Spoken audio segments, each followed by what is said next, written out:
Video बना के भेज देंगे। चलो, तो ये रेजिस्टेंस, कंडक्टेंस, रेजिस्टेंस की यूनिट होती है ओम। रेजिस्टेंस की क्या यूनिट होती है? ओम। ओम को इस सिंबल से भी डिनोट करते हैं, पता ना, लट्टू वाला सिंबल, isn't it? A लट्टू।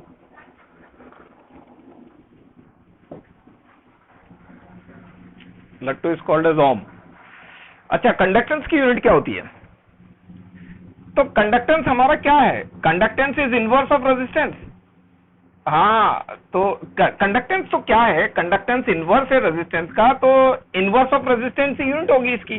तो ऐसा यूनिट हो जाएगी इसकी क्या?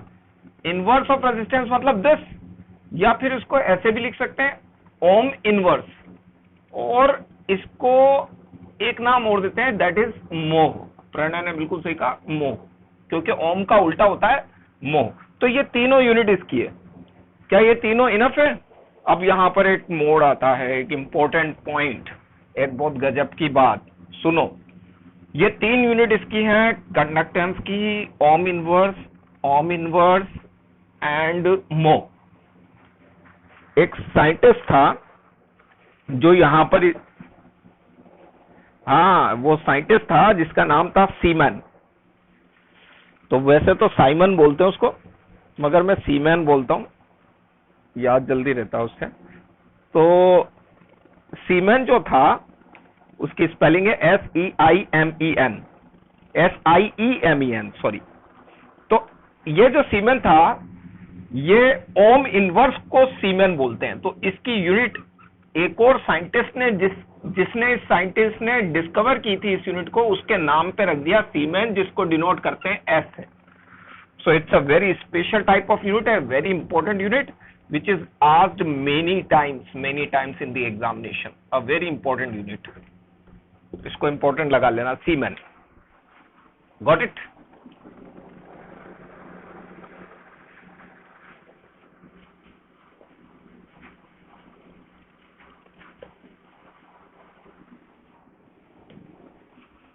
Understood?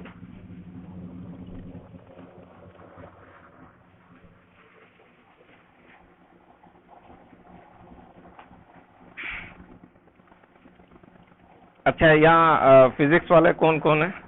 मतलब फिजिक्स तो खैर सबके ही है, मगर फिजिक्स की नॉलेज रखने वाले कौन कौन है? सब है? Everyone has the physics knowledge. आपको पता है 10th क्लास में एक चैप्टर किया था अपन ने, ओम्स लॉ वाला, रिमेंबर? चैप्टर नंबर 12, इलेक्ट्रिसिटी, याद है? 10th क्लास में पढ़ा था, है ना? तो वो जो चैप्टर था, उस चैप्टर के अंदर एक टॉपिक पढ़ा था आपने, रेजिस्टेंस और रेजिस्टिविटी, याद है? रेजिस्टिविटी, हाँ, रेजिस्टिविटी। तो नेक्स्ट हम वही पढ़ने जा रहे हैं, रेजिस्टिविटी।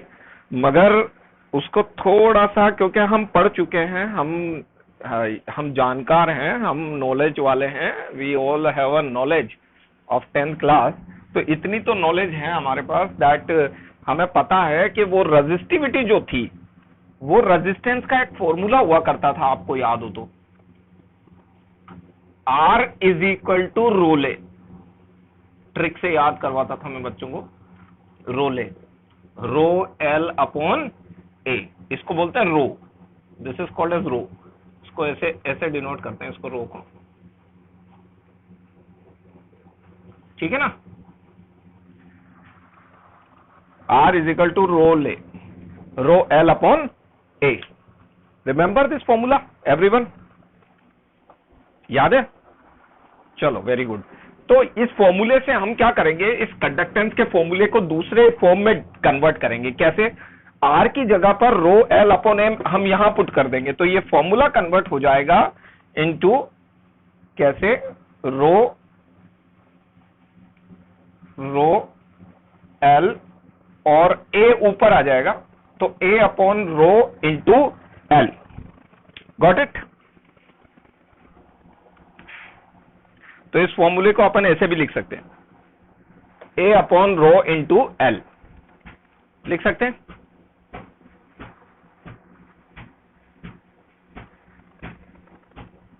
ठीक है ना? So it can be written like this also. Done. चलो अगला हमारा है दो टर्म्स। ये पहली टर्म हुई है, इनको मैंने नंबर 1 ही दिया है ताकि याद रहे। हमेशा हमें कंपैरिजन में याद करना है इनको, हमें अलग अलग याद नहीं करना है इनको। कंपैरिजन में जब भी रेजिस्टेंस की बात होगी, कंडक्टेंस की बात होगी। अगली टर्म है रेजिस्टिविटी, यही वाली रेजिस्टिविटी हम पढ़ रहे हैं। रेजिस्टिविटी अब नेक्स्ट टर्म। तो हम बात करेंगे कंडक्टिविटी की। रेजिस्टिविटी के साथ क्या बात करेंगे हम? कंडक्टिविटी की। तो नेक्स्ट टर्म हमारी है रेजिस्टिविटी एंड कंडक्टिविटी। देखो, the next important term is resistivity and conductivity. अब देखो, रेजिस्टिविटी डिनोट होती थी रो से, इजंट इट, और कंडक्टिविटी डिनोट होती है के से। यहां पर के से डिनोट किया जाता है इसको, है ना। और रेजिस्टिविटी का फॉर्मूला अभी अभी हमने देखा, rho is equal to R is equal to rho L upon A होता था ना।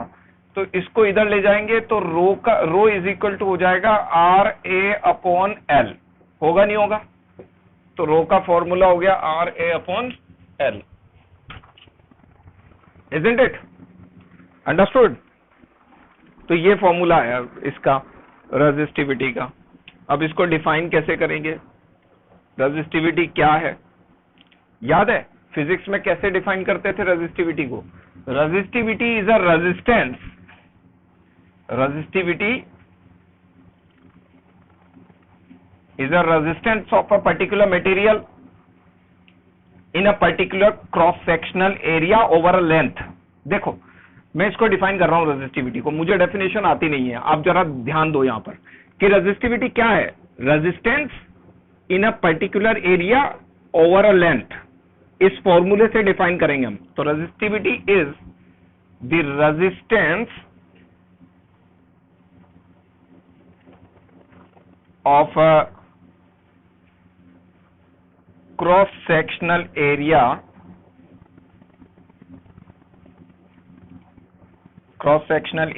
of conductor over a length is called as resistivity। और conductivity क्या होती है? conductivity is nothing but a inverse of resistivity। it's a inverse of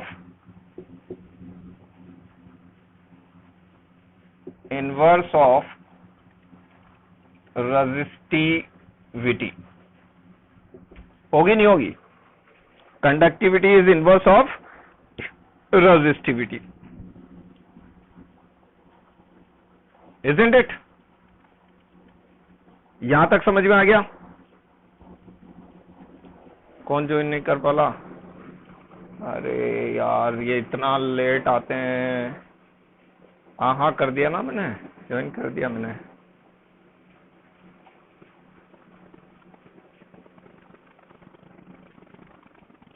कौन आया late?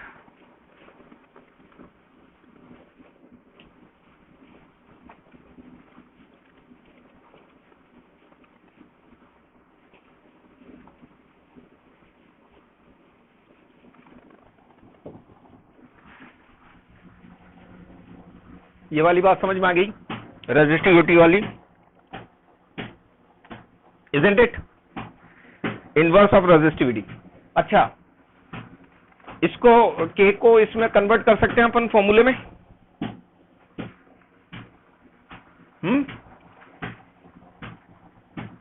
Isn't it? देखो कर सकते हैं ना। तो इस फॉर्मूले को हम और कैसे कन्वर्ट कर सकते हैं? रो की जगह R A upon L put कर दें, आर ए और एल ऊपर चला जाएगा तो ये एल आ गए। और आपको एक बात और बता दूं, यहां पर ये आर है, ये 1 अपॉन आर है। तो इस 1 अपॉन आर को अगर सॉल्व करेंगे तो 1 अपॉन आर किसके बराबर था? कंडक्टेंस के। 1 अपॉन आर किसके बराबर था? 1 upon R is equal to G. याद आया? 1 upon R is equal to G. तो हम यहाँ 1 अपॉन आर की जगह पर क्या पुट कर देंगे? जी। इंटू एल अपॉन ए। तो कंडक्टिविटी का एक फॉर्मूला ये भी हो गया, conductance into length over area. बात समझ में आई? ये डेरिवेशन समझ में आई? ये रो की जगह मैंने ये फॉर्मूला डाल दिया और फिर उसके बाद 1/r की जगह मैंने कंडक्टेंस लिख दिया, एल अपॉन ए को लिख दिया। इतना समझ में आ गया?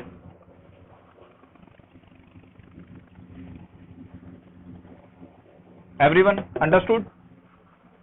ये वाली बात समझ में आई? चलो अब यूनिट की बात करते हैं, इनकी एसआई यूनिट की। अच्छा, एक बात ध्यान रखना यहां पर, अभी हम इसका डिस्कशन करेंगे एल अपॉन ए का। इस एल अपॉन ए को हल्के में मत लेना, it's a very important term. और ये एल अपॉन ए जो है, ये एल अपॉन ए कहलाता है सेल कांस्टेंट। और सेल कांस्टेंट क्यों बोलते हैं इसको, और इसको सेल कांस्टेंट क्यों कहा जाता है, और इसकी क्या इंपॉर्टेंस है, और क्या इसके बारे में कहां से हमें इंफॉर्मेशन मिली इसके बारे में, ये सारी बातें अभी हम करेंगे। सेल कांस्टेंट कहा जाता है, इसको डिस्कस करेंगे अभी हम। अब आते हैं एसआई यूनिट पर। रेजिस्टिविटी की एसआई यूनिट क्या होगी? SI unit of resistivity ohm, centimetre square and centimetre, centimetre से centimetre, ohm centimetre, ohm centimetre. और इसको वैसे भी लिख सकते हैं, ओम सेंटीमीटर होती है ना बेटा, हम तो केमिस्ट्री वाले हैं ना सर, बेटा मीटर से क्या लेना देना, हम तो सेंटीमीटर में लिखेंगे ना वैसे। हाँ सीजीएस लिखेंगे, मगर ओम मीटर भी हो सकती है, कोई दिक्कत नहीं है, ठीक है ना। ओम सेंटीमीटर ये हो गई। और इसकी यूनिट कितनी होगी ऐसा यूनिट? अच्छा, इसको सीमेन में लिखें तो क्या लिख सकते हैं?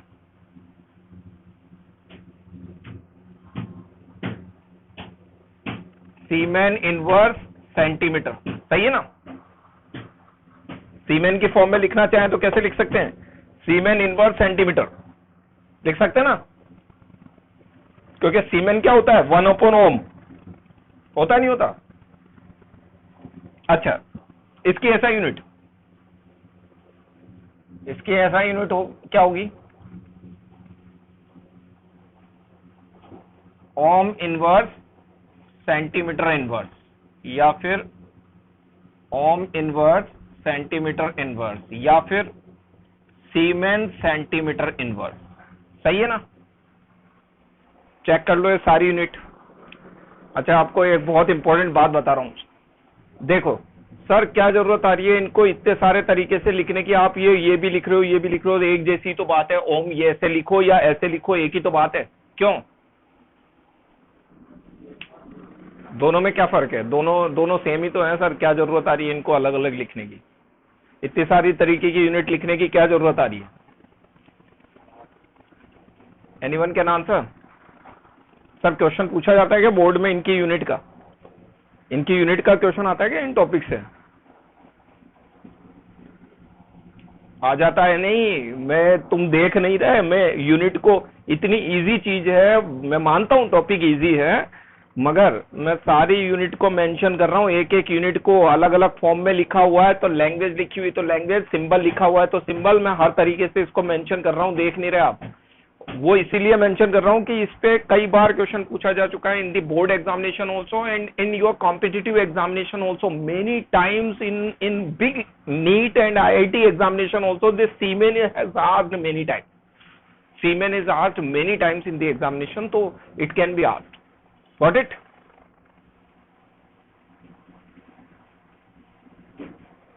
तो इन यूनिट को याद रखना है आपको, अंडरस्टूड?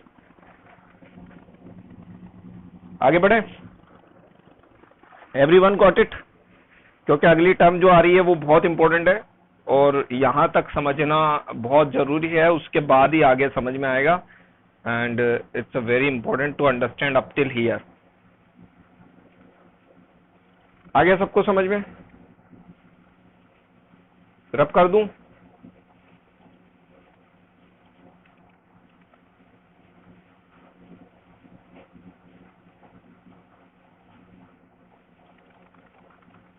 चलो आई एम रबिंग नाउ। देखो अब दो इंपॉर्टेंट टर्म्स हैं जो हम करने जा रहे हैं, और वो है molar conductivity and equivalent conductivity. अब सुनना, मोलर कंडक्टिविटी भी और इक्विवेलेंट कंडक्टिविटी भी वेरी इंपॉर्टेंट टर्म्स। क्या है देखो, मोलर कंडक्टिविटी, और मैं इसको भी कंपैरिजन में करूंगा। क्यों? क्योंकि दोनों भी कंपैरिजन में समझ में आएगी। मोलर कंडक्टिविटी इसको डिनोट करते हैं इससे, उल्टा V, inverse of V and M, molar conductivity. और इक्विवेलेंट कंडक्टिविटी को डिनोट करते हैं, equivalent conductivity is denoted as this and EQ, it is denoted like. और मैं इसको सबसे पहले फॉर्मूले की बेसिस पे बताना चाहूंगा। Molar conductivity is conductivity over a concentration, conductivity in a particular concentration of solution. और इसको अगर हम मोलरिटी बोले और वो जो सॉल्यूशन है उसको ml में ले लें, ml उसको ml में दे रखा हो, उसको लीटर में कन्वर्ट करें, तो हमें 1000 से डिवाइड करना पड़ेगा उसको।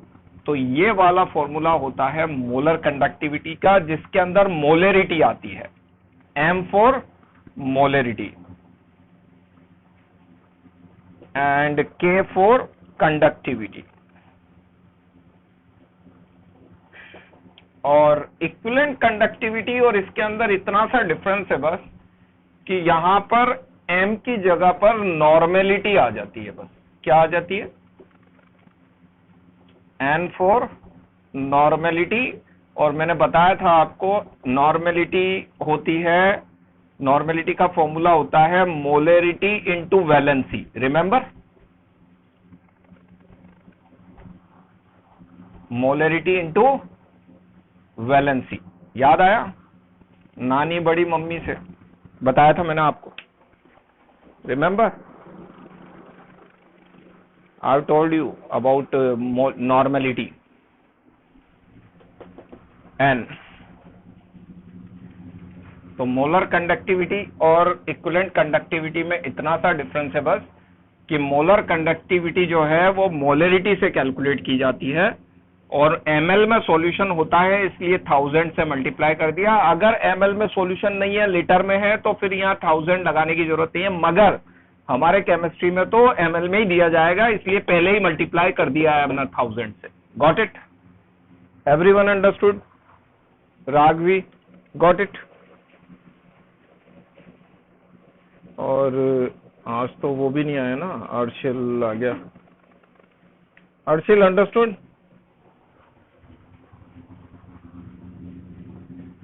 अर्शिल,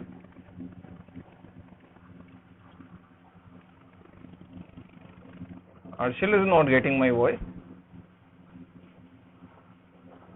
अब तो बोलो ना यार बेटा, सवाल जवाब हो रहे हैं, यहाँ कोर्ट लगा हुआ है, तुम जवाब ही नहीं दे रहे। ठीक है ना? हाँ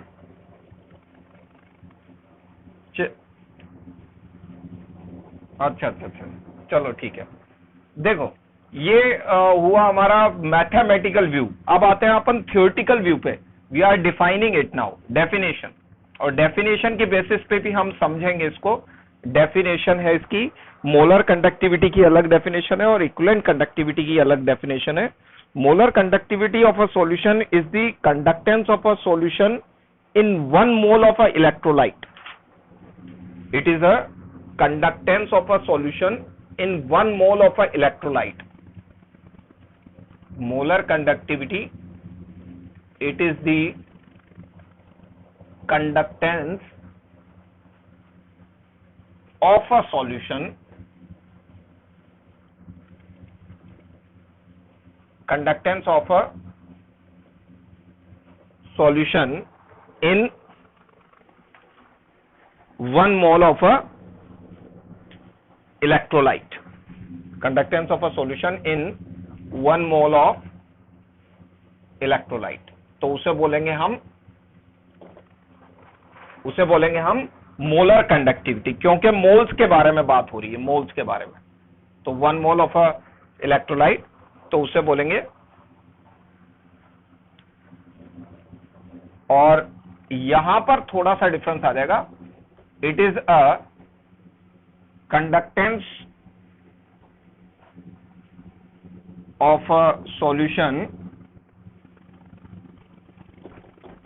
इन 1 gram equivalent of electrolyte. 1 gram equivalent is a unit of normality. 1 gram equivalent of a electrolyte. तो 1 ग्राम इक्विवेलेंट अगर आ गया तो उसे बोलेंगे हम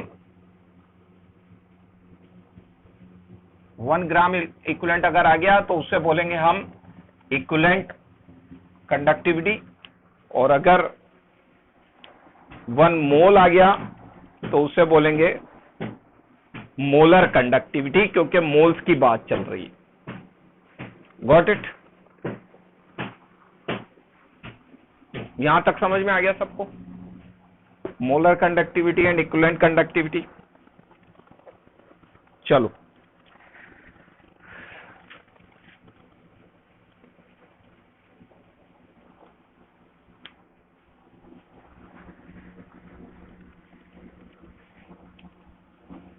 डन। अब इस पे एक न्यूमेरिकल कर लें। अभी तक जो किया हमने उस पे हम न्यूमेरिकल कर लेते हैं एक। ठीक है, रब कर दूं? कुछ पूछना तो नहीं है यहां से? अदरवाइज आई विल रब, और न्यूमेरिकल लिख देता हूं मैं।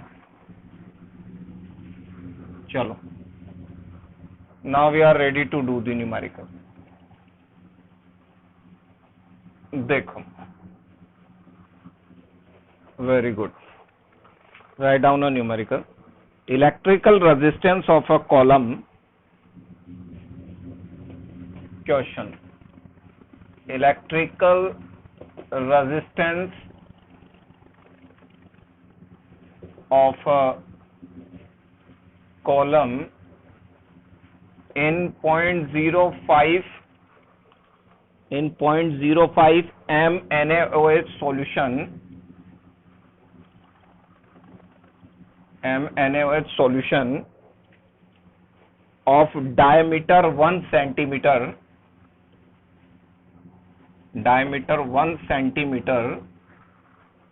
and length 50 centimeter,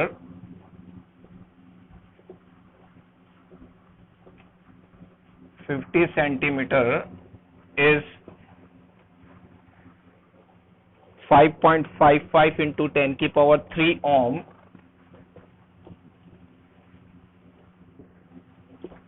10 की power 3 ohm. Calculate resistivity, conductivity and molar conductivity. Calculate resistivity, conductivity and molar conductivity.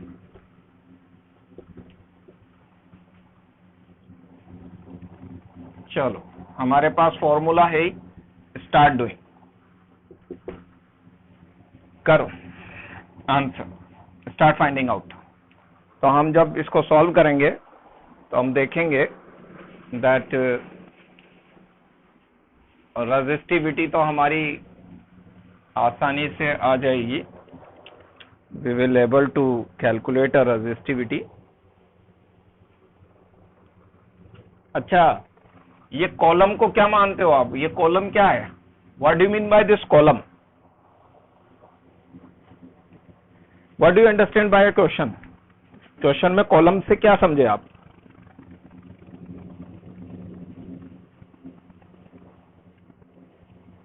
What do you mean by this column?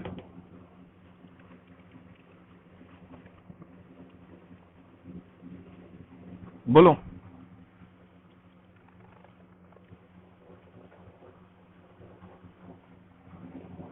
Anyone? ना वायर नहीं, मैं वही समझ रहा था कि आप बच्चों ने कहीं वायर तो नहीं समझ लिया इसको।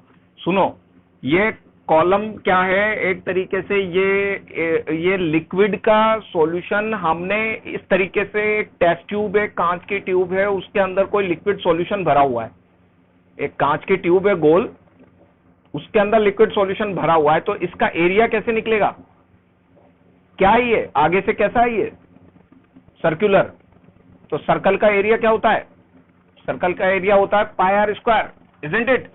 तो हाँ बिल्कुल, तो रजिस्टिविटी क्या होगी, रजिस्टिविटी इज रो, और रो का फॉर्मूला होता था RA/L, याद है, इजंट इट। और एरिया जो है वो हमने सर्कल माना है इसको, कॉलम जो सर्कुलर है वो सर्कल है, तो सर्कल का एरिया होता है पाई आर स्क्वायर, और पाई इंटू आर की वैल्यू यहां पर दे रखी है, क्या दे रखी है, आर की वैल्यू दे रखी है ये रही, डायमीटर का आधा होता है रेडियस, इजंट इट, तो 1/2 सेंटीमीटर, तो रेडियस 1/2 सेंटीमीटर का स्क्वायर, तो ये आ जाएगी एरिया। इस एरिया को यहां पुट करेंगे, रेजिस्टेंस की वैल्यू गिवन है 5.5 into 10³ ohm into pi into 1/4 upon length is given 50 centimetre. इसको सॉल्व करेंगे तो हमारा रेजिस्टेंस आ जाएगा, रेजिस्टिविटी आ जाएगा, that is 87.135 Om centimetre.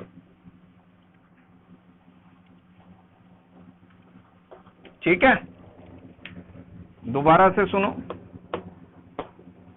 Area निकालने के लिए हमने circle pi r square area होता है सर्कल का, उस एरिया की वैल्यू यहां पुट करी, और रेडियस हमने ली है डायमीटर का आधा, डायमीटर गिवन है यहां पर 1 centimetre. Understood, got it. 2 minute और बचे हैं, जल्दी से मैं सॉल्व कर देता हूं इसको, और फिर कोई प्रॉब्लम हो तो आप पूछ लेना। 2 मिनट बचे हैं तो मैं इसको पहले सॉल्व कर रहा हूं, अगर कोई दिक्कत आए तो बोल देना। कंडक्टिविटी होती है इनवर्स ऑफ रेजिस्टिविटी, तो इसका उल्टा कर देंगे, और इसका उल्टा कर देंगे तो 1/87.135, तो इसकी वैल्यू आएगी सॉल्व करने पर 0.0141148, and the unit is ohm inverse, centimetre inverse. This is called as conductivity. और इसी तरीके से लास्ट आएगा आपका मोलर कंडक्टिविटी, और मोलर कंडक्टिविटी होती है K/m इंटू 1000, और K की वैल्यू आपने अभी अभी निकाली है 0.01148 मल्टीप्लाइड बाय 1000 अपॉन मोलेरिटी, मोलेरिटी की वैल्यू दे रखी है 0.05 m।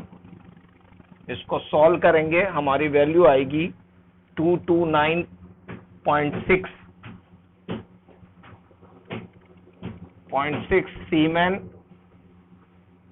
सीमेन सेंटीमीटर स्क्वायर पर मोल।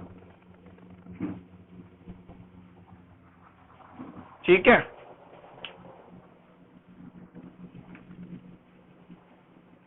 इस सॉल्यूशन में कोई क्वेश्चन, कोई प्रॉब्लम हो तो बोलो।